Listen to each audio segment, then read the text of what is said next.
आज का हमारा जो वीडियो का टॉपिक है वो डिस्प्ले कंट्रोल पैनल के ऊपर में है। तो सबसे पहले थ्योरिकल समझ लेते हैं दोस्तों। जो मेन पीसीबी होता है उस पीसीबी को कंट्रोल करने के लिए हमको डिस्प्ले कंट्रोल पैनल की ज़रूरत पड़ती है, और डिस्प्ले कंट्रोल पैनल को कंट्रोल करने के लिए मेन पावर की ज़रूरत पड़ती है। मेन पावर कहने का मतलब हम और आप उसको कंट्रोल करते हैं, किसको? डिस्प्ले को। तो डिस्प्ले कंट्रोल पैनल किसको कंट्रोल करता है? मेन पीसीबी को कंट्रोल करता है। तो उसका ये थ्योरिकल है, आप समझ लेते हैं। सबसे पहले आपको जानकारी के लिए बता देता हूँ दोस्तों, जो हमारा डिस्प्ले कंट्रोल पैनल होती है जिसमें लगभग 80% जो आईसी लगी रहती है 1628 और 1668 के रूप में लगी रहती है। ये जो आईसी है एलईडी ड्राइवर आईसी है, जो हमारे डिस्प्ले में लाइट आता है और आपका वाट शो करता है, ये आईसी की वजह से आता है। तो आईसी जो होता है वो कैसे काम करता है? सबसे पहले हमारा एक पीसीबी हो गया। पीसीबी से हमको 5 यानी 70% जो 5 जैक का आता है। तो 5 जैक में क्या क्या होता है? तो सबसे पहले क्या होता है? एसटीबी कहने का मतलब क्या होता है? Stand by. उसके बाद होता है CLK यानी क्लॉक होता है। तीसरा होता है डेटा होता है, और जो चौथा पॉइंट होता है 5 वोल्ट होता है, और पांचवा जो पॉइंट होता है ग्राउंड होता है। दोस्तों यहाँ पे मैं लिख दिया एसटीबी, क्लॉक, डाटा, 5 वोल्ट और ग्राउंड।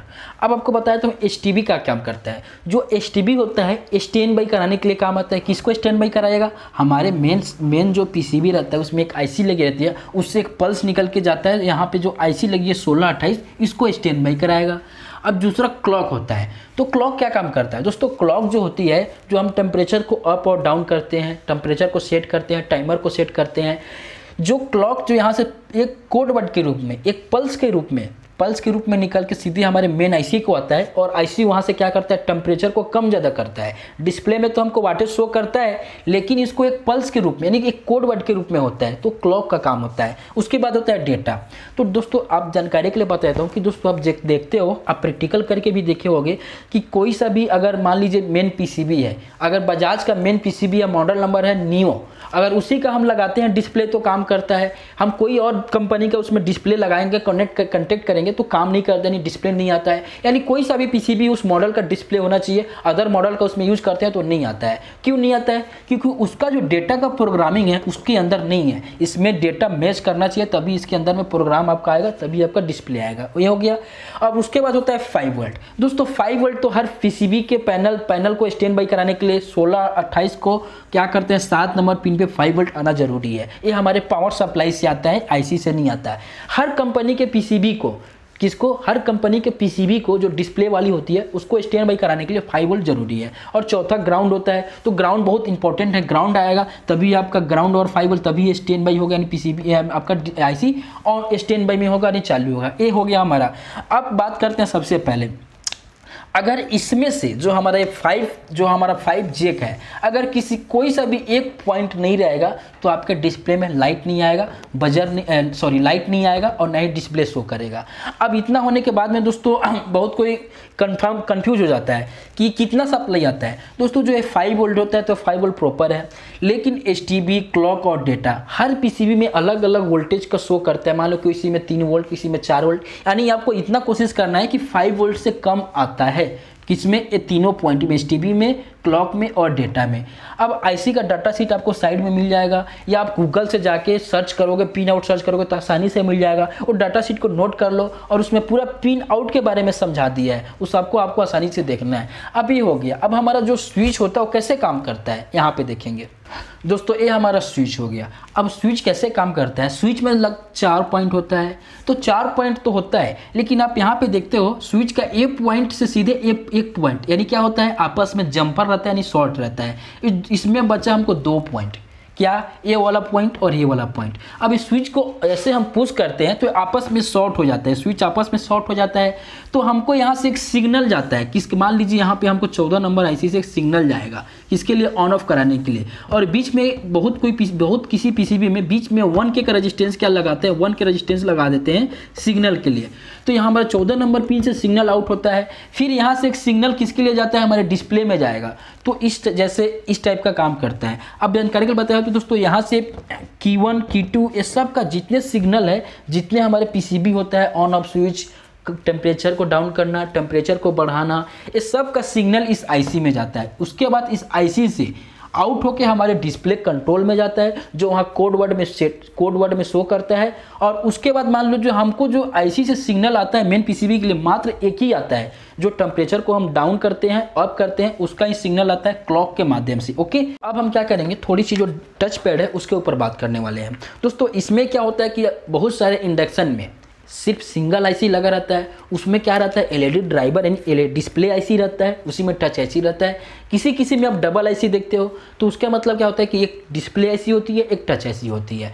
अब हम टच आईसी जो हमारा होता है वो कैसे वर्किंग करता है, तो मान लीजिए यहाँ पे मैंने लिख दिया इस स्विच का सिंबल बना दिया और यहाँ पे लिख दिया ऑन ऑफ, ये हमारा ऑन और ऑफ के लिए हो गया। ठीक है, ये हमारा ऑन ऑफ का टच हो गया। अभी क्या होता है कि हमको एक आईसी से सिग्नल मिलता है, उस सिग्नल आप मल्टीमीटर से चेक करते हो तो 1 से 1.5 वोल्ट के रूप में रहता है, लेकिन एक सिग्नल है, उस सिग्नल आता है सीधे हमारे आईसी पे आएगा। आईसी पे आता है तो वहाँ पे 3-4 कंपोनेंट लगाते हैं जो फ्रीक्वेंसी को बढ़ाते हैं। क्या क्या लगाते हैं, अधिकतम 1 मेगा का रजिस्टेंस लगाते हैं, यहाँ 1 मेगा रजिस्टेंस लगाते हैं 1 मेगा का, 104 का पीएफ लगाते हैं। ठीक है, उसके बाद 4148 का जीना डायोड लगाते हैं, 4148 का जीना डायोड लगाते हैं, जो सिग्नल डायोड इसको बोलते हैं, सिग्नल के लिए लगाते हैं। तो ये 3-4 कंपोनेंट होता है जो जरूरी रहता है। एक क्या करता है, हमारी जो टच होती है इसको फ्रीक्वेंसी को बढ़ाता है। अगर ये काम नहीं करेगा तो यहाँ पे टच काम नहीं करेगा, तो सबसे पहले इसको चेक करते हैं। उसके बाद अगर नहीं होता है तो आईसी को चेक करते हैं। अगर मान लीजिए किसी में सिंगल आईसी है तो सिंगल आईसी में देखना पड़ता है कि कौन से पिन से ये टच का जो आता है सिग्नल आ रहा है, उस आईसी के पिन पे वोल्टेज चेक करेंगे। ओके, तो थोड़ी सी मैं आपको जानकारी के लिए वीडियो बता दिया हूँ। अब इसके बाद क्या होगा, जैसे मेरे पास प्रॉब्लम आएगा उसको अच्छे से थ्योरी को समझेंगे, उसके बाद प्रैक्टिकल करेंगे। ओके दोस्तों, तो दोस्तों अगर आपको मान लो कि घर बैठे इंडक्शन का कंपोनेंट चाहिए, आपको मार्केट में इंडक्शन का कंपोनेंट नहीं मिल रहा है और ओरिजिनल कंपोनेंट चाहिए, तो आपको क्या करना पड़ेगा, सबसे पहले यहाँ पे ध्यान देंगे, आपको कुछ नहीं करना पड़ेगा। नीचे में तो लिंक दे दिया हूँ, डायरेक्ट लिंक से जाके आप वहाँ पे जा सकते हो, या आपको क्या करना पड़ेगा, गूगल खोलो। गूगल खोलने के बाद दोस्तों वहाँ पे rajinduction.com को सर्च करो। जैसे ही वहाँ पे rajinduction.com सर्च करोगे तो वहाँ पे मेरा एक वेबसाइट खुलेगा। वेबसाइट खुलने के बाद दोस्तों आपको यहाँ पे जाना है, शॉप नेम में जाना है। शॉप नेम में जाने के बाद दोस्तों वहाँ पे आप देख सकते हो कि इंडक्शन का आपको कंपोनेंट यहाँ पे मिल जाएगा। कंपोनेंट के साथ साथ में कौन से कंपोनेंट की क्या प्राइस है वहाँ पे साइड में आपको लिखा मिल जाएगा, और कितनी पीस आपको मंगानी है वो भी आपको मिल जाएगा। ऊपर से IGBT शुरू करेंगे, IGBT से लेकर समझ लो हमारे पास ट्रांजिस्टर, रेजिस्टेंस, PF, SMD में ट्रांजिस्टर, बहुत ऐसे इंडक्शन के कंपोनेंट लगभग मेरे पास अवेलेबल हो गया है। अगर मान लो यहाँ पे बात करेंगे दोस्तों रेजिस्टेंस, आप देख सकते हो कि मेरे पास रेजिस्टेंस पूरी कम्बो पैक में अवेलेबल है। रेजिस्टेंस की बात करूंगा दोस्तों थोड़ा सा आपको कॉस्टली मिलेगा, क्योंकि रेजिस्टेंस मेरे पास कुछ रेजिस्टेंस जो है जैसे 200 के कुछ रेजिस्टेंस मेरे पास अवेलेबल है जो कॉपर में है, और रेजिस्टेंस थोड़ा कॉस्टली आता है। तो दोस्तों यहाँ पे पूरी रेजिस्टेंस मिल जाएगी, 1 वाट में रेजिस्टेंस पूरी मिलेगी, हाफ वाट की रेजिस्टेंस मिल जाएगी। अगर मान लो दोस्तों आपको ऑर्डर करना है, कैसे ऑर्डर करेंगे आपको यहाँ पे थोड़ा सा बता रहा हूँ। सबसे पहले आपको क्या करना पड़ेगा कि आप यहाँ पे देख सकते हो कि कौन कौन सा कंपोनेंट है, क्या क्या प्राइस चल रहा है, उसको क्या करना है, अपने कॉपी पेन में नोट कर लेना है, या आपको व्हाट्सएप में टाइप कर लेना है कि मेरे को IGBT 10 पीस चाहिए, इसका रेट भी आप देख सकते हो इतना है। जो जो कंपोनेंट आपको चाहिए उसको नोट कर लेना है। नोट करने के बाद दोस्तों आप यहाँ पे व्हाट्सएप देखते हैं, व्हाट्सएप नंबर है, ओनली फॉर आपको व्हाट्सएप कर देना है, मेरे में सेंड कर देना है। दोस्तों आपको हाथ जोड़ के विनती करूँ कि आप व्हाट्सएप करने के बाद 6 घंटे कम से कम वेट करो, हो सकता है आपको तुरंत आपको रिप्लाई मिल जाए, ऐसा होता है 6 घंटे के अंदर में आपको रिप्लाई मिलेगा।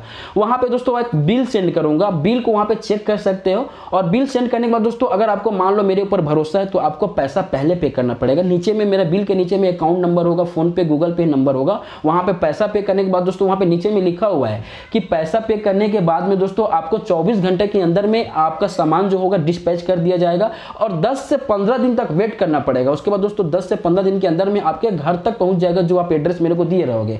दोस्तों कंपोनेंट को आप बहुत कोई मेरे से मंगाता है, आप एक बार मेरे से मंगा के यूज करो, ट्राई करो, अगर मेरे ऊपर विश्वास करते हो। दोस्तों मेरे से लगभग बात करूं कि जो मेरा कंपोनेंट है ऑल इंडिया से मंगाते हैं, अगर मेरे ऊपर आपको विश्वास है तो कंपोनेंट पहले आप मंगा लो पैसा पे करके, कोई दिक्कत नहीं है। 10 से 15 दिन के अंदर में आपको घर तक कंपोनेंट पहुंच जाएगा, और कंपोनेंट को चेक कर लेना, क्वालिटी अच्छी रहेगी। और दोस्तों मेरे वीडियो से मान लो कुछ भी नया सीखे हो तो मेरे को विश्वास जरूर करना। ओके दोस्तों, तो आज की वीडियो देखने के लिए दिल से धन्यवाद। मैं राज।